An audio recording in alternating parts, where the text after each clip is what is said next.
یہ کہتا ہے کہ یہ ساری کھوجیں جس مستشک میں ہو رہی ہیں پرکرتی کے کرم میں وہ کیسے وکست ہوا. میں امید کرتا ہوں کہ ہم آج ان بنیادی سوالوں کے کچھ جواب حاصل کرنے میں کامیاب ہوں. میں سب سے پہلے منچ پر آمنترت کر رہا ہوں مفتی شمائل ندوی صاحب کو. آئیے سر. جی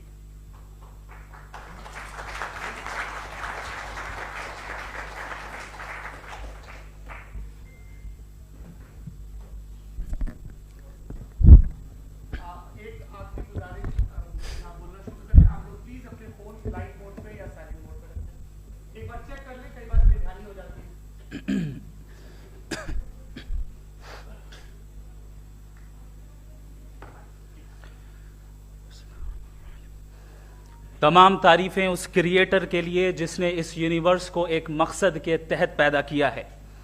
رسپیکٹڈ جناب جاوید اختر صاحب, مسٹر سوربھ دیویدی اور respected audience, thank you all for being here today.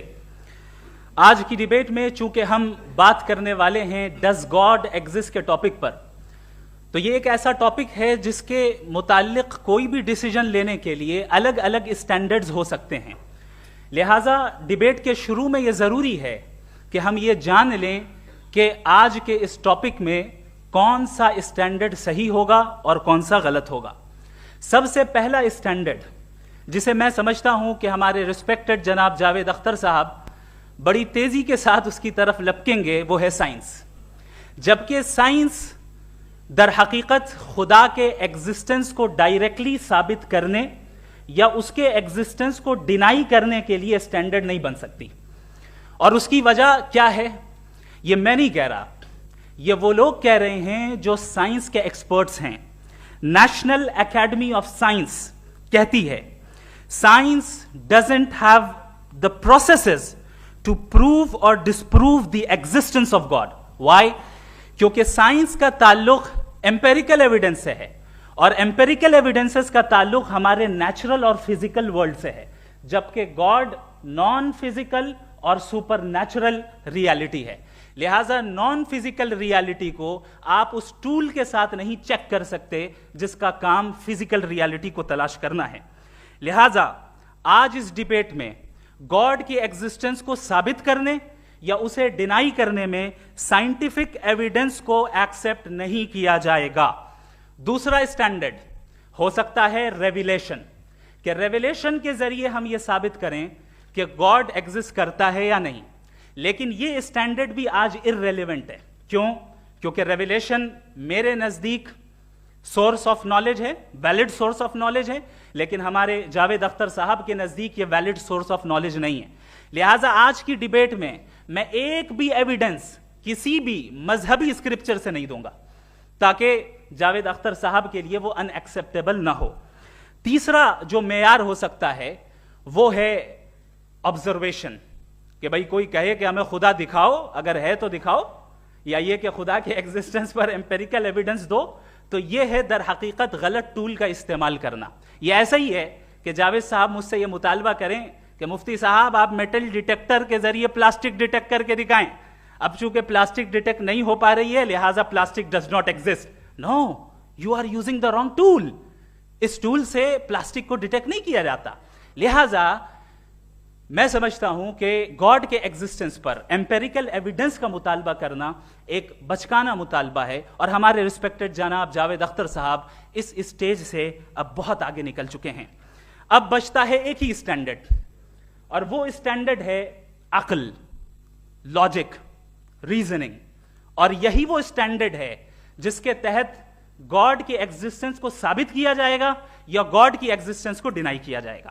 لیکن چونکہ یہ بہت امپورٹنٹ اور سینسٹیو ٹاپک ہے, اس لیے لاجیکل آرگیومنٹ بھی ایسا ہونا چاہیے جو ڈیفینیٹو ہو, انڈیفینیٹو نہ ہو, جو 2 اور 2 4 کی طرح بالکل واضح ہو, جسے لاجیکلی ریجیکٹ کرنا پاسبل نہیں ہو. فار ایگزامپل ہم کہیں ہمارے رسپیکٹڈ مسٹر سوربھ صاحب یہ ایک انسان ہے اور تمام انسان کانشیس بینگ ہے, لہٰذا نتیجہ کیا نکلا, ہمارے سوربھ صاحب بھی کانشیس بینگ ہے. کیا یہ انڈیفینٹ آرگیومنٹ ہے یا ڈیفینٹ آرگیومنٹ ہے؟ یہ ڈیفینٹ آرگیومنٹ ہے. یہ 2 اور 2 کی طرح واضح ہے, اس میں کسی طرح جو ہے لاجیکلی اس کو ریجیکٹ نہیں کیا جا سکتا. تو اگر آج ہمارے جاوید اختر صاحب ایسی کوئی عقلی دلیل اور لاجیکل ایویڈنس دیں خدا کے نہ ہونے پر جو ڈیفینیٹ بھی ہو, تو میں یہ اعلان کرتا ہوں کہ یقیناً میں اس ایویڈنس کو قبول کروں گا اور اس پر غور کروں گا. لیکن ساتھ میں یہ بھی اعلان کر دیتا ہوں پریڈکشن کے طور پر کہ ایسا کوئی ڈیفینیٹ آرگیومنٹ کوئی نہیں پیش کر سکتا. دلیل ہم دیں گے اور ڈیفینیٹو دلیل دیں گے, لاجیکل دلیل دیں گے, ایسی دلیل دیں گے جو انٹائر ایتھیسٹک ورلڈ اسے ریفیوٹ نہیں کر سکتی. چلیں اب ہم ایک ایگزامپل سوچتے ہیں, ایک سیناریو, سمپل سیناریو, تمام آڈینس سے گزارش ہے, ہم اور آپ ایک آئسولیٹڈ آئیلینڈ پر ہیں, ایسا آئیلینڈ جہاں پہ ہم سے پہلے کوئی کبھی نہیں گیا. چلتے چلتے آپ کے سامنے اچانک آپ نے دیکھا ایک پنک کلر کی بال پڑی ہوئی ہے. سب سے پہلا سوال آپ کے ذہن میں کیا آئے گا کہ یہ بال یہاں کیوں آئی, کیسے آئی, یہ پنک کلر کی ہی کیوں ہے, کوئی اور کلر بھی ہو سکتا تھا, یہ اسی شیپ میں کیوں ہے, کوئی اور شیپ بھی ہو سکتا تھا. نیچرلی آپ اس طرف پہنچیں گے کہ کوئی نہ کوئی ہے جس نے ان اسپیسیفک پراپرٹیز کے ساتھ اس بال کو بنایا ہے اور یہاں پہ رکھا ہے. چونکہ آپ جانتے ہیں کہ یہ جو بال ہے اس کا ایگزسٹ کرنا ضروری نہیں ہے, یہ ایگزسٹ کر بھی سکتی تھی, نہیں بھی کر سکتی تھی, اور ایگزسٹ کرنا ہی تھا تو کسی اور فارم میں کرتی, کسی اور کلر میں کرتی.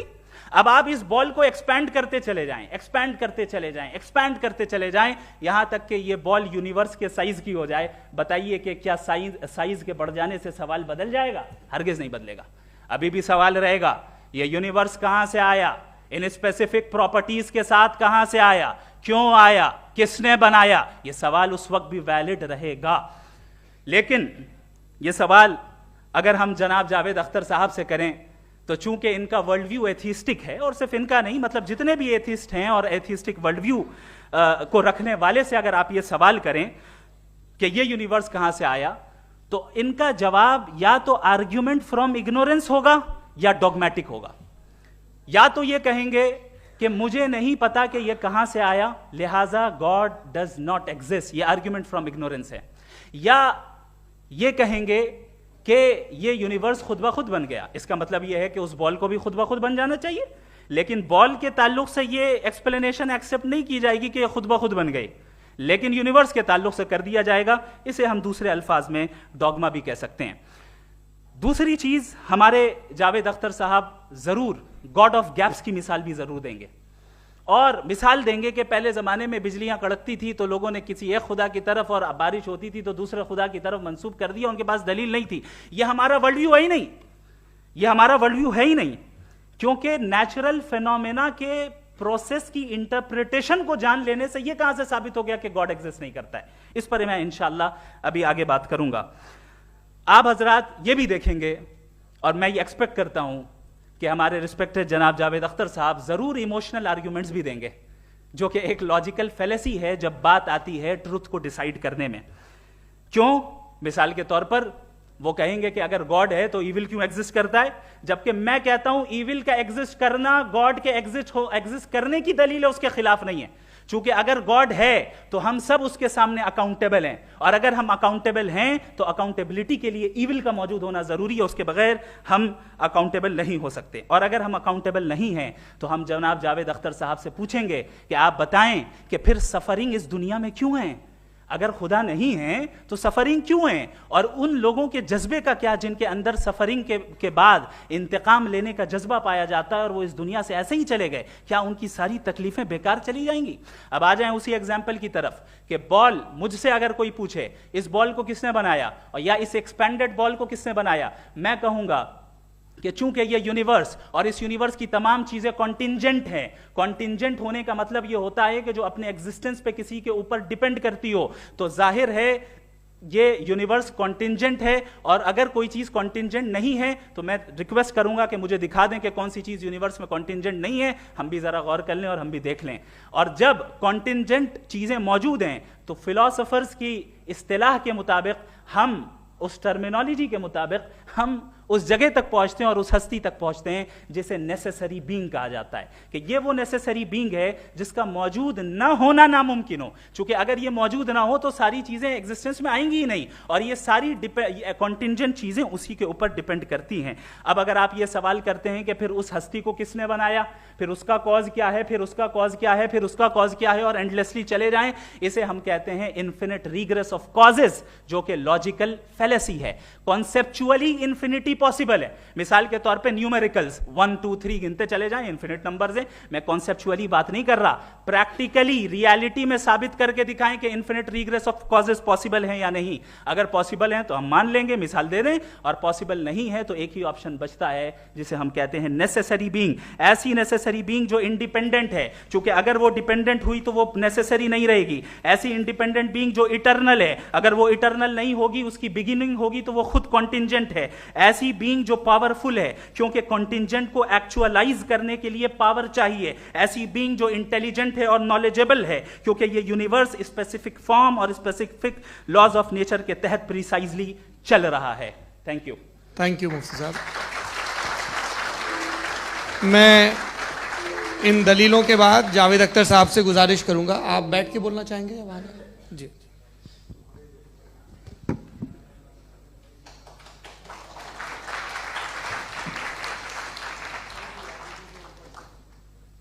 پہلے تو میں مفتی صاحب کو ایک اچھی خبر دینا چاہوں گا کہ میری نالج سائنس کے بارے میں بڑی معمولی ہے، تو آپ فکر نہ کریں اس کی، لیکن کچھ کامن سینس ہے مجھ میں۔ دیکھیے، یہ خدا کا تصور کوئی نیا تصور نہیں ہے، یہ صدیوں سے رہا ہے۔ یہ کچھ ریلیجن 3000 سال پرانے ہوں گے، 4000 سال پرانے ہوں گے، لیکن انسان کوئی 10,000 12,000 سال سے ایگزسٹ کرتا ہے ہومو سیپین کی شکل میں، اور ہمیشہ کچھ نہ کچھ مذہب رہے۔ یہ مذہب جاہلوں کے نہیں تھے، یہ مذہب ایک ایسی گریک سوسائٹی کے تھے جہاں بڑے بڑے فلاسفرز پیدا ہو گئے۔ یہ مذہب ایجپشینز کے تھے جنہوں نے پیرامڈز بنائے تھے، یہ رومنز کے تھے کہ جن کا آرکیٹیکچر اور سینٹ یعنی پہلی بنیاد ڈیموکریسی کی لمیٹڈ تھی مگر ڈیموکریسی تھی، یہ ان لوگوں نے کیے تھے۔ تو ان کا جو جوپیٹر تھا، را تھا، زیوس تھا، انہیں اس پہ اتنا ہی اعتماد تھا جتنا آج کسی مذہبی آدمی کو اپنے خدا پہ ہوگا۔ کرسچینٹی آنے سے پہلے یورپ میں ایک مذہب تھا جرمینک ریلیجن، اس کا ایک خدا تھا، اس کی ایک بیوی تھی، اس کے 2 بیٹے تھے، ایک بیٹی تھی۔ پھر جرمنی میں جب یورپ میں کرسچینٹی آئی تو وہ خدا، اس کی بیوی اور پورے خاندان چلا گیا۔ تو اگر ہم ہسٹری دیکھیں تو خدا جو ہیں وہ زیادہ تر فانی ہیں، وہ ہمیشہ رہے نہیں، اور وہ جو لوگ انہیں مانتے تھے ان کو آپ کہیں وہ تو جاہل تھے، انہیں تو کچھ پتہ ہی نہیں تھا، ایسا نہیں ہے۔ وہ اپنے وقت میں بڑے قابل لوگ تھے اور اپنے وقت میں انہوں نے بڑے بڑے کام کیے ہیں، فلاسفرز تھے، سائنٹسٹ تھے، لیکن ان کا مذہب کہاں گیا، ان کے خدا کہاں گئے؟ آج جو خدا ہیں دنیا میں لوگ انہیں مانتے ہیں، آپ کو کیا معلوم کہ کتنے برسوں کے بعد کیا ہونے والا ہے؟ ہم یورپ میں دیکھتے ہیں تو چرچ خالی ہیں۔ تو وقت کے ساتھ چیزیں بدلتی ہیں۔ جہاں تک اس کا تعلق ہے مذہبوں کا، ہر مذہب آپ سے ایک چیز مانگتا ہے، فیتھ۔ یہ فیتھ کیا چیز ہوتی ہے؟ What is the difference between faith and belief? یہ تو بہت ہی احمقانہ بات ہوگی کہ کوئی آدمی کہے صاحب اگر خدا ہے تو مجھے دکھائیے، یہ تو جاہلانہ بات ہوئی۔ میں نے تو نارتھ پول نہیں دیکھا ہے مگر میں مانتا ہوں کہ نارتھ پول ہے۔ میں کیوں مانتا ہوں؟ اس لیے کہ اگر یہ دنیا راؤنڈ ہے تو اس کا کوئی ٹاپ ہوگا۔ کچھ لوگ ہیں جو وہاں گئے بھی ہیں، کامن سینس کہتا ہے کہ ایسا ہوگا، ثبوت ہے، گواہ ہے، ریزن ہے۔ تو یہ میرا فیتھ نہیں ہے۔ تو فیتھ میں اور بلیف میں ڈفرنس کیا ہے؟ جو مذہب مانگتا ہے آپ سے، ہر مذہب فیتھ مانگتا ہے۔ فیتھ کا مطلب یہ ہے کہ نہ کوئی گواہ ہو، نہ کوئی ثبوت ہو، نہ کوئی ریشنل ہو، نہ کوئی لاجک ہو، نہ کوئی پروف ہو، مگر تم ایک بات کو مانو۔ یہ ہے فیتھ، ورنہ بلیف ہوتا۔ اگر اس میں کچھ بھی ثبوت ہوتے، گواہ ہوتے، تو پھر اسے آپ بلیف کہتے ہیں. جیسے میرا بلیف ہے کہ نارتھ پول ہے، میرا فیتھ تھوڑی ہے. فیتھ ان تمام شرطوں کو رد کرتا ہے. تو پھر اسٹوپیڈیٹی کیا ہے؟ اگر میں ایک بات ایسی مانوں جس کی نہ کوئی لاجک ہے، نہ کوئی ریشنل ہے، نہ کوئی پروف ہے، نہ کوئی گواہ ہے، نہ کوئی ثبوت ہے، اور میں اسے مانوں، تو یہ اسٹوپیڈیٹی ہوئی. اسے ہی بھائی کل کو میں یقین کر لوں کہ ایلون مسک جو ہے میرا بھائی ہے، تو مجھے انتہائی خوشی ہوگی، سکون بھی بہت ملے گا مجھے. لیکن اور کہے بھائی کیوں مانتے ہو، کیا ثبوت ہے بھائی، وہ تو امریکن ہے اور تم تو انڈین ہو، وہ تو نسل الگ ہے، تمہیں کبھی ملے بھی نہیں. صاحب دیکھیے میرا فیتھ ہے، اس پہ بات نہ کیا. فیتھ کا مطلب ہی یہ ہے کہ آپ پروو نہیں کر سکتے. اگر آپ پروو کر سکتے ہو تو فیتھ کی ضرورت ہی نہیں، پھر تو آپ بات کریں گے، آپ کتنی بحث کر لیجیے. الٹیمیٹلی دنیا کا ہر مذہب فیتھ پہ ٹکا ہے، اور فیتھ کا مطلب ہے ایک ایسا یقین جس کا کوئی ثبوت، کوئی گواہ، کوئی ریشنل نہیں. اب آپ یہ کہیں، کیا آپ یہ کیوں کہہ رہے ہیں کہ صاحب یہ کائنات کس نے بنائی؟ کمال یہ ہے کہ آپ نے بتایا کہ ایک آئلینڈ پہ گئے اور ایک بال دیکھی. آپ نے یہ نہیں کہا کہ آئلینڈ کس نے بنایا، آپ کو صرف بال پہ حیرت ہوئی. ہم نے آئلینڈ پہ ہم نے حیرت نہیں کی، ہوتے ہیں آئلینڈ. اسی طرح یہ آئلینڈ ہے، ستارے، یہ گیلیکسیز، یہ سب آئلینڈ ہیں خلا میں. ہم انہیں ٹیکن فار گرانٹیڈ لیتے ہیں، ہم پوچھتے نہیں کس نے بنائے. آپ نے جزیرے کے بارے میں بھی نہیں پوچھا ہے. میری پیدائش کیسے ہوئی؟ کیا میں پلانڈ پیدا ہوا تھا؟ I was planned to be born, یا ایک لکی اسپرم تھا جو کسی ایگ سے چپک گیا؟ میری پیدائش رینڈم. اور انصاف جسے آپ کہتے ہیں، انصاف کا تو نیچر سے کوئی واسطہ ہی نہیں. جو آپ کہتے ہیں کہ ایک دن انصاف ملے گا، انصاف از اے ہیومن کانسیپٹ. نیچر میں کوئی انصاف نہیں. اگر شیر ہرن کو کھا جاتا ہے تو اسے کوئی سزا نہیں ملتی. اگر ایک آندھی آتی ہے اور ہرے بھرے پیڑوں کو اکھاڑ کے پھینک دیتی تو آندھیوں کی جیل نہیں ہوتی ہے. نیچر میں انصاف نہیں، اس لیے وہ نیچر کو انصاف کی ضرورت بھی نہیں. نیچر تمام ایک ہے. اب ہم کہیں کہ صاحب یہ دیکھیے جو میں نے کھانا کھایا تھا یہ میری آنکھ تو نہیں یوں کر دیا اسے تو اسے سزا ملنے نہیں، وہ سسٹم ہے، ایسے ہی چل رہا ہے. نیچر بغیر انصاف کے ہے. انصاف از اے ہیومن کانسیپٹ. تو جو آپ سے کہتا ہے کہ میں تمہیں انصاف دوں گا وہ انسانی ذہن کی پیداوار ہے. یہ نیچرل ہے ہی نہیں، یہ آسمانی ہے ہی نہیں. نیچر کا تصور، انصاف کا تصور. بھائی آپ ساتھ ملتے ہیں، اب آپ لیفٹ ہینڈ ڈرائیو کرتے ہیں، یہ کیا ہے؟ تمام سچ، تمام نیکی، تمام شرافت لیفٹ ہینڈ ڈرائیو ہے.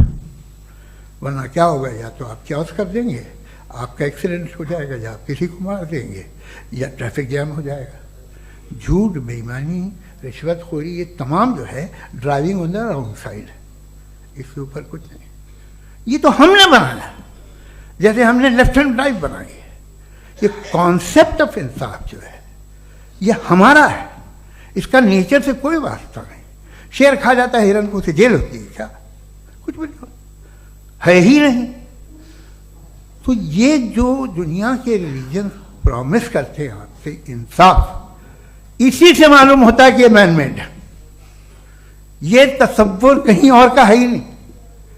جو نیچر ہے، کچھ لوگ کہتے ہیں نیچر ہی خدا ہے، تو نیچر میں تو انصاف نہیں کہیں. اور آپ وعدہ کر رہے ہیں کہ تمہیں مرنے کے بعد انصاف ملے گا. مجھے اگر ملے گا تو میں بہت خوش ہوں گا، لیکن میں یقین نہیں کر پاتا ہوں، اس لیے کہ میں فیتھ نہیں پیدا کر سکتا. The very fact that religions demand faith, اس کا مطلب ہے کہ ان کے پاس جسٹیفیکیشن نہیں ہے. اچھا تھا پھر ریلیجن اگر ماڈریشن میں ہے، کوئی سا بھی ریلیجن، وہ آپ میں کچھ خوبیاں بھی پیدا کرتا ہوگا. دیکھیے اس سے یہ فائدہ ہے، وہ فائدہ ہے. الکوہل جو ہے وہ زیادہ تر دواؤں میں یوز ہوتی ہے. اور ایک سروے کیا گیا تھا امریکہ میں کہ لانجیٹیوٹی کن لوگوں کی ہے. تو ایک طرف وہ لوگ تھے جو شراب پیتے ہی نہیں تھے اور ایک طرف وہ تھے جو ایک بوتل شراب روز پیتے تھے.